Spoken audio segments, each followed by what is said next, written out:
Friends அனைவருக்கும் வணக்கம். மகாநதி சீரியல்ல வந்து பார்த்தீங்கன்னா, அதாவது சிந்து வந்து சொல்றாப்புல, இந்த மாரி நாங்க ஏற்கனவே இங்க வந்திருக்கோம். வரும்போது வந்து அ அப்பா வந்து இங்கிட்டு வந்துருவாரு. நாங்க தேனி பக்கம் போயிருவோம் அப்டின்ட்டு. பார்த்தா நம்ம அக்காவும், தங்கச்சி கங்காவும், காவேரியும் வந்து பேசிறாப்புல. அப்பா வந்து பயங்கர ஃப்ராடுத்தனம் பண்ணியிருக்காரு. இப்ப அந்த ஆளு மட்டும் இருந்தாருன்னா, அ கேட்கக்கூடாத கேள்விலாம் கேட்டுருப்பேன் அப்டிங்கிறாப்புல காவேரி. நம்ம கங்கா சும்மா இருக்காம, அவங்க அம்மாட்டயும் வந்து விஷயத்த சொல்ல, "ஓ! இதுதான் அந்த ஆளு வந்து வந்துட்டு நான் அங்க போறேன், இங்க போறேன்னு சொல்லுவாப்புல. போனா 1 வாரம் 10 நாள் அங்கேயே தங்கிருவாப்புல" அப்படின்னு சொல்லிட்டு அவங்க அம்மா சொல்றாப்புல. நம்ம சந்தானத்த திட்டுன்னு திட்டுறாப்புல. இது ஒரு பக்கம் போய்க்கிட்டு இருக்கு. இங்கிட்டு காவேரி வந்து காலு கால் வலிக்குது அப்படின்னு சொல்லி ரொம்ப வருத்தப்பட்டுட்டு இருக்காப்புல. உடனே வந்துட்டு நம்ம விஜய் வந்து பார்த்தீங்கன்னா, சுடு தண்ணி டப்புல வந்து சுடு தண்ணிலாம் தூக்கிட்டு வந்து, உப்ப போட்டு கொண்டு வந்து குடுக்கு "கால வையி" அப்படிங்கிறாப்புல. கால வச்சோனே நல்லா மினுமினுன்னு இருக்கு. நல்லா ஒரு என்ஜாய் பண்ணி இது பண்ணிட்டு இருக்காங்க. நம்ம விஜயும் கீழ உட்காந்து கால வேற அமுக்கி விட்டுருக்க, இத வந்து சந்தோஷமா என்ஜாய் பண்ணிட்டு இருக்காங்க. அந்த நேரத்தில வந்து கிருஷ்ணா வர்றாப்புல.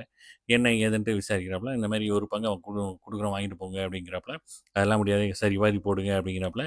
அங்கேருந்து பார்த்தா காவேரி வந்து கடுப்புல வந்துட்டு சண்டை போடுறாங்க. காவேரிய புடிச்சு தள்ள, இங்கிட்டு விஜய் வந்து கடுப்பாகுறாப்புல.